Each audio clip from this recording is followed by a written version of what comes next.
अब अच्छे से आगे सुन ले भाई, बिल ओरिजिनेट हुआ किधर?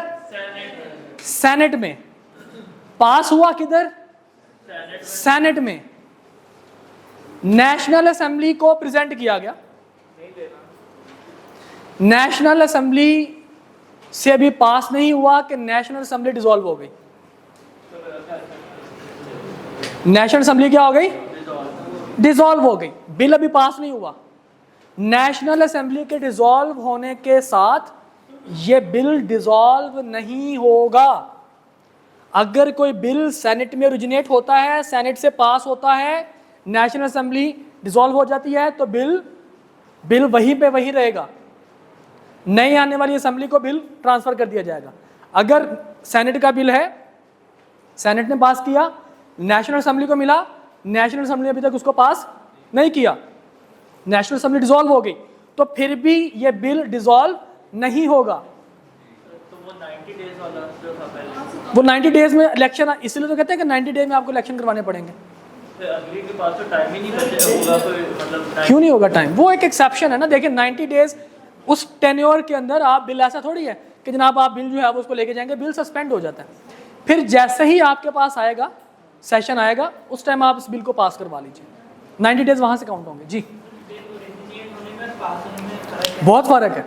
ओरिजिनेट होने का क्या मतलब है? इसमें पेश किया गया और वहां से पास हो गया। ठीक है, पास बाद में होता है, ओरिजिनेट पहले होता है।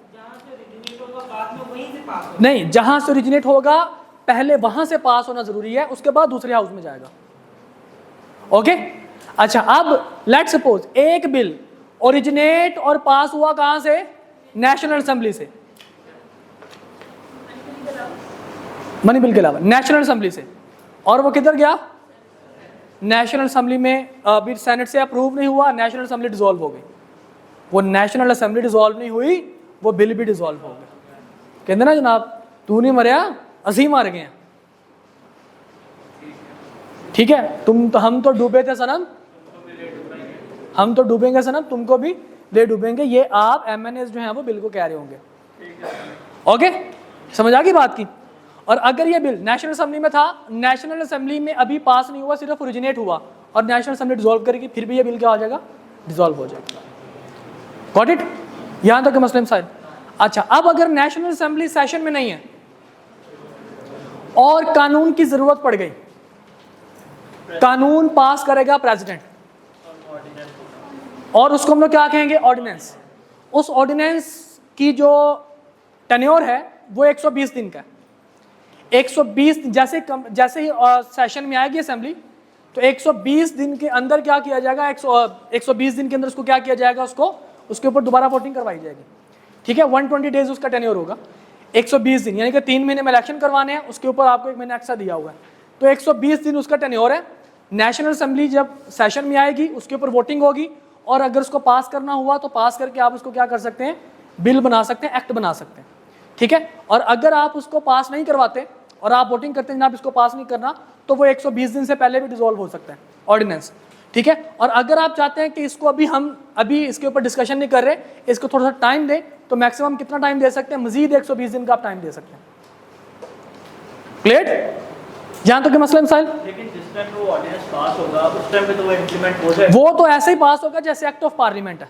जैसे बिल्कुल एक एक्ट बना है, उसी तरह से उसके ऊपर इंप्लीमेंटेशन होगी 120 दिन तक। नेशनल असेंबली से ओरिजिनेट होता है, पास होता है, तो उसमें भी सेनेट की कोई उसमें तो सेनेट जारी बात है रिकमेंडेशन दे सकता है ना। मनी बिल अप्रूव भी करेगा, पास भी करेगा। मनी बिल के अलावा मैंने कहा था फ्रॉम एनी हाउस, हमने एग्जाम्पल में सेनेट से ले लिया।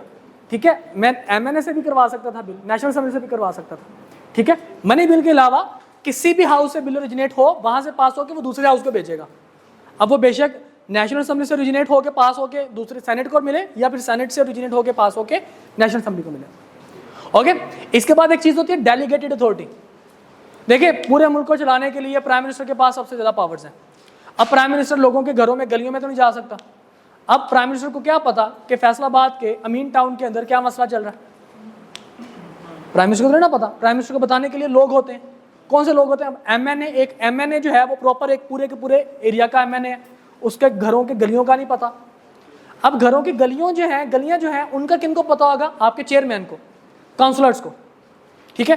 अब ये प्राइम मिनिस्टर से काउंसलर तक क्या हो रही है? अथॉरिटी डेलीगेट हो रही है। इसको हम लोग कहते हैं डेलीगेटेड अथॉरिटी, कि जहां पे एक गवर्नमेंट अपनी पावर, अपने राइट्स जो है वो कुछ लोगों को डेलीगेट कर दे, उसको हम लोग क्या कहते हैं? Delegated authority. इसके नुकसान भी हैं, इसके फायदे भी हैं। फायदे इसके क्या हो सकते हैं? फायदा सबसे बड़ा ये हो सकता है कि जनाब आप निचले लेवल तक, लोअर लेवल तक क्या कर रहे हैं, आपके पास इंफॉर्मेशन है। जो कंसर्न्ड बंदा है उसके पास पावर है। उसके बाद जनाब चीज़ों को, छोटे मोटे मैटर को सॉल्व करने के लिए बड़े बंदों के पास टाइम नहीं है, तो छोटे मोटे मैटर को छोटे मोटे बंदे जो हैं वो रिजॉल्व कर लेते हैं। इसका ये फ़ायदा। इसका नुकसान क्या है कि जब आप पावर डेलीगेट करते हैं तो लोग अपनी पावर का नाजायज़ फ़ायदा भी उठाते हैं, नए नए रूल्स पास कर लेते हैं, ठीक है। तो कॉम्प्लेक्सिटी हो जाती है, ओके, बड़े प्रॉब्लम फेस करने पड़ते हैं। हर बंदा किसको रिपोर्टेबल है समझ नहीं आती। तो ये डेलीगेटेड पावर के अंदर ये प्रॉब्लम्स हैं, ठीक है जी। और इसी के साथ आपका जो चैप्टर 1 है वो ख़त्म हुआ, और चैप्टर 1 का मतलब आपका सिलेबस वाइंड अप।